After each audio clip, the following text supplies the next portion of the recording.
Bem, pessoal, vamos de BTC no fim de tarde dessa segunda-feira, 12 de setembro, agora na Espanha, 20 horas e 17 minutos, no Brasil, 15 e 17. Gente, a BTC, ela só não explodiu ainda para se livrar da aresta superior dessa grande cunha triangular, porque a nuvem de Shimoku está exercendo o papel de uma poderosa resistência. Fizemos a máxima hoje em 22.488, 22.488. Para a gente se livrar aqui dessa cunha triangular, é preciso que a BTC avance para cima de 23 mil dólares. Aí ela só iria parar, só iria enfrentar uma resistência relevante nessa camada congestional aqui, que foi à beira do abismo e levou a BTC para a mínima no dia 18 de junho em 17.622.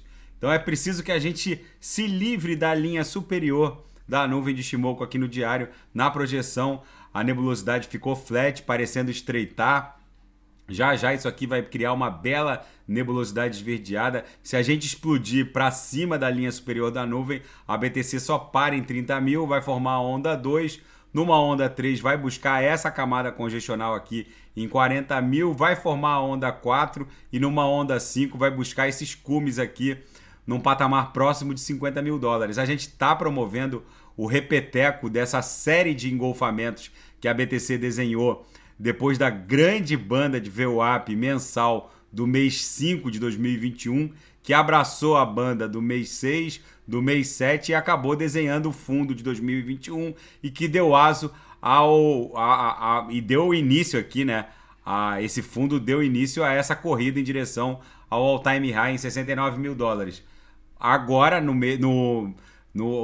ano de 2022, a gente desenhou uma grande banda de VWAP mensal no mês 6 de 22, abraçamos o mês 7, abraçamos o mês 8 e a gente segue abraçando o mês 9, que está se desenhando sob os nossos olhos como a terceira banda de VWAP mensal abraçada pela grande banda do mês 6 de 22. Isso aqui provavelmente está se desenhando como fundo dessa história que vai levar a BTC para esse pump espasmódico que vai fazê-la estressar as uppers da nossa grande grade curvilínea de expansão logarítmica exponencial que está voltando para o game.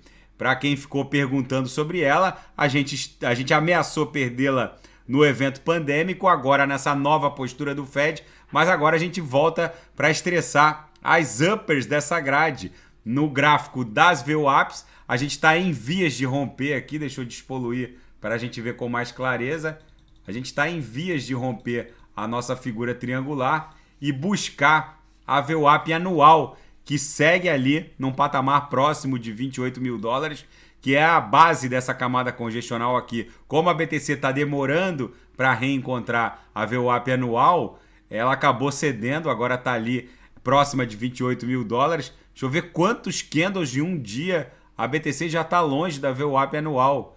A gente já está no candle de número 147, o 147º candle de afastamento em relação à VWAP anual. É muita coisa, gente. Normalmente a BTC não fica 100 candles de um dia afastada da VWAP anual. Aqui o último afastamento descendente foram 74 candles de um dia. O último afastamento ascendente, a gente desenhou 64 candles de um dia. E vocês podem buscar qualquer período no passado. A BTC se afasta da VWAP anual, que é essa linha verde aqui, e volta para prestar continência. Se afasta e volta, se afasta e volta, se afasta e volta. A gente já se afastou a mais de 147 candles aqui no diário. Já está mais do que na hora de voltar para prestar continência. No intraday, a BTC foi didática, literalmente. Beijamos a lower, voltamos para VWAP, estressamos a upper, voltamos para VWAP, beijamos a lower, voltamos para VWAP, estressamos a upper, voltamos para VWAP. A gente deu os sinais, todos os sinais ofertados fecharam rapidamente, justamente porque a BTC tá uma reguinha didática, estressa a upper, volta para VWAP. E é isso que proporcionou a rapidez nos fechamentos de hoje.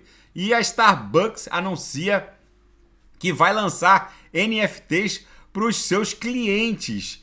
E segundo a Starbucks, serão NFTs colecionáveis que vão gerar pontuações. A série das NFTs que vai inaugurar essa nova política de fidelização da Starbucks, Starbucks Odyssey. Segundo eles, os rewards vão desde brindes até convites para eventos exclusivos da corporação. Enfim, a maior cafeteria do planeta lançando a sua série de NFTs. E o líder dos liberais, o Canadá elegeu para liderar o Partido Conservador e enfrentar o Partido Liberal, um Bitcoiner, para enfrentar o Justin Trudeau. Eles elegeram Pierre Poilievre, que é um Bitcoiner inveterado e que vai liderar o Partido Liberal e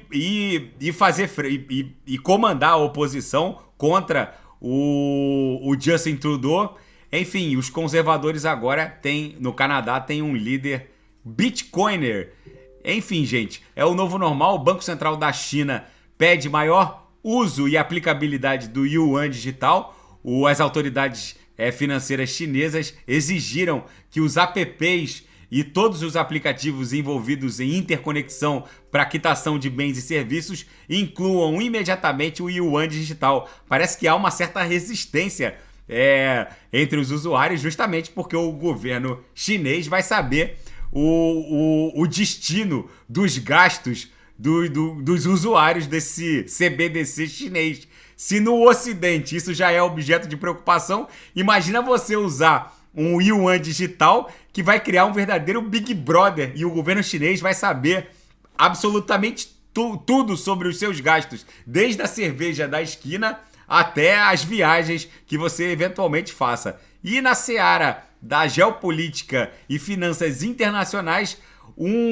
uma artéria de fornecimento de armas da Alemanha para a Ucrânia teria cruzado uma linha vermelha. O Kremlin voltou a alertar a Alemanha por ter abandonado a sua histórica neutralidade e ter turbinado o envio de armas em favor da Ucrânia. Agora a Ucrânia retomou um importante território no final de semana e acendeu um alerta no Kremlin no sentido de que essa guerra por procuração entre a Rússia e o Ocidente pode redundar em consequências mais sérias. E o Federal Reserve está enfrentando um problema insólito, não enfrentado em crises anteriores, que é a liquidez dos treasuries norte-americanos. O aperto quantitativo do Fed, no sentido de reduzir o seu balanço patrimonial, pode acabar mais cedo e por um motivo bizarro.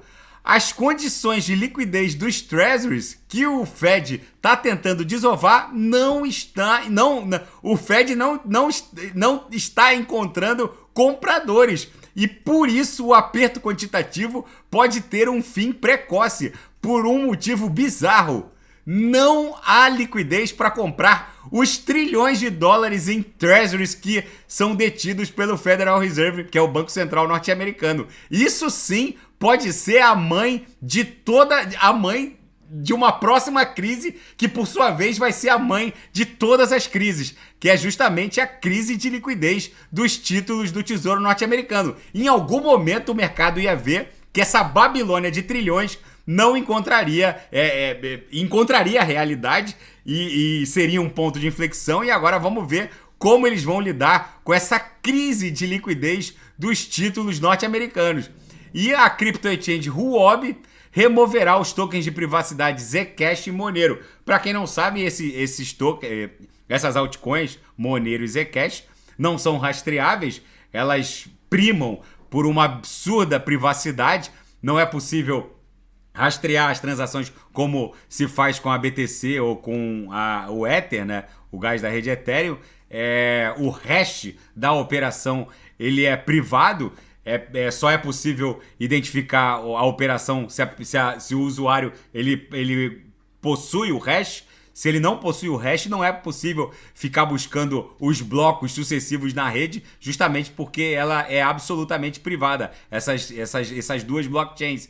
E a Huobi, num movimento de conformação os compliances dos países onde ela atua, ela está deslistando essas altcoins de privacidade, que obviamente são muito usadas por operadores que procuram branquear capitais de origem duvidosa. Enfim, gente, o mundo cripto, ele cada vez mais recebe aportes institucionais. Agora, o líder dos conservadores canadense é um bitcoiner inveterado, declarado, e vai fazer oposição ao Trudeau.